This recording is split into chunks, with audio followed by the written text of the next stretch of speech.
अस्सलाम वालेकुम। शुरू अल्लाह के नाम से जो बड़ा मेहरबान और निहायत रहम करने वाला है। तो स्टार्ट कर लेते हैं आज की अपनी मज़ेदार सी स्वीट रेसिपी।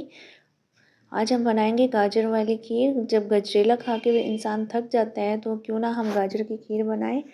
और सर्दियां जाने से पहले पहले हम गाजरों का सीज़न आउट होने वाला है, तो इससे हम खीर बड़ी मज़े की खीर बना के खा सकते हैं। तो यहाँ पर मैंने 2 टेबलस्पून भर के देसी घी इसमें कढ़ाई में शामिल किया। अगर आपके पास देसी घी नहीं है तो फिर आप दूसरा घी ऑयल भी शामिल कर सकते हैं।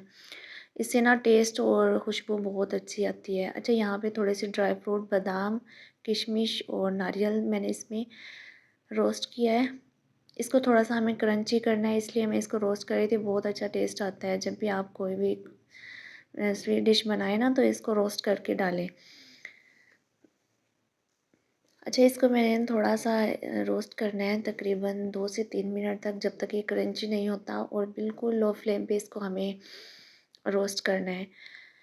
और साथ में इसी ऑयल में हमने, जो मेरे पास 4 से 5 छोटे साइज़ की गाजरें थी, इसको मैंने वॉश करके छील के और अच्छे से इसको ना कद्दूकश किया था। और तकरीबन इसको मैंने 2 से 3 मिनट तक अच्छे से भूनना है। थोड़ी सी ये सॉफ्ट भी हो जाएंगे और कलर भी अच्छा सा आ जाएगा। अच्छा, ये ना आप अपने हिसाब से बनाइएगा। मेरे पास 4 टेबलस्पून मैंने भर के चावल थे। जो टोटा चावल जो होता है ना, उसको मैंने अच्छे तरीके से 2 से 3 पानी निकाल के वॉश कर लिया था और उसको मैंने 1 घंटे के लिए भिगो दिया था। और साथ ही बस तकरीबन गाजरें कलर चेंज हो चुका है और अच्छे से तकरीबन गल चुकी थी। और इसमें मैंने 1.5 लीटर इसमें मैंने दूध शामिल किया है। फुल फैट दूध है। आप जो भी लें, डब्बे वाला या जो भी लें, आपकी अपनी मर्ज़ी है। ये बहुत मज़े की बन के तैयार होती है। इसको छोटे बड़े सब खाते हैं। जिनको गजरेला नहीं पसंद, आप गाजर की खीर बना के खा सकते हैं। अच्छा, यहाँ पे ना 1 से 1.5 घंटा हो गया था। ऊपर से मैं हल्का सा पानी निकाल दूँगी। इसमें हमें थोड़ा सा पानी चाहिए था। मैं इसको ब्लेंडर जग में डाल के ना चावलों को ब्लेंड कर लूँगी। और थोड़ा सा हमें इसको दरदरा सा रखना है, फ़ाइन पेस्ट नहीं बनाना। बस इसको मैंने ब्लेंडर में डाल दिया था और इसका अब हम पेस्ट बना लेंगे अच्छे तरीके से ना। यकीन माने बहुत यमी, बहुत मज़े की बन के तैयार होती है। अचानक से गेस्ट आ जाते हैं, आप बड़े आसानी से ना 1 से 1.5 घंटे में ये बना सकते हैं। बहुत जल्दी बन जाने वाली चीज़ है ये। बस इसको मैंने अच्छे से ब्लेंड किया था और इसके अंदर मैंने डाल दिया। और आप इस टाइम पे ना आपको हिलाते रहना है ये, और बिल्कुल लो फ्लेम पे आपने इसको पकाना है। और जैसे ही मैंने इसमें ये डाला था ना, 3 से 4 मिनट के बाद ना ये थोड़ी सी थिक होना स्टार्ट हो गई थी। इस टाइम पे आपने बिल्कुल भी इसको नहीं छोड़ना, हिलाते रहना है। इसमें ये होता है कि ना, इसको नीचे जलने का डर होता है ना, फिर टेस्ट भी अजीब सा होता है।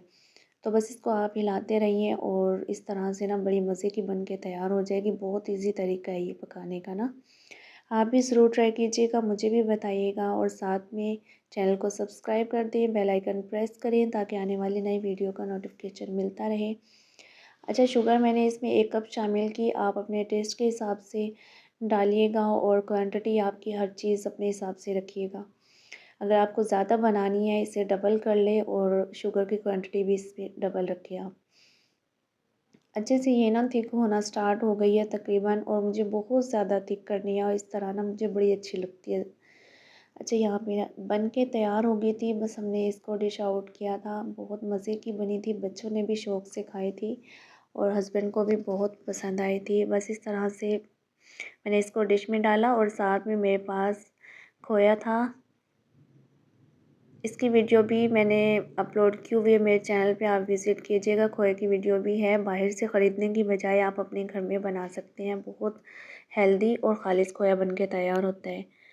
अपना बहुत सारा ख्याल रखिएगा। मिलते हैं नेक्स्ट वीडियो में। तब तक के लिए अल्लाह हाफ़िज़।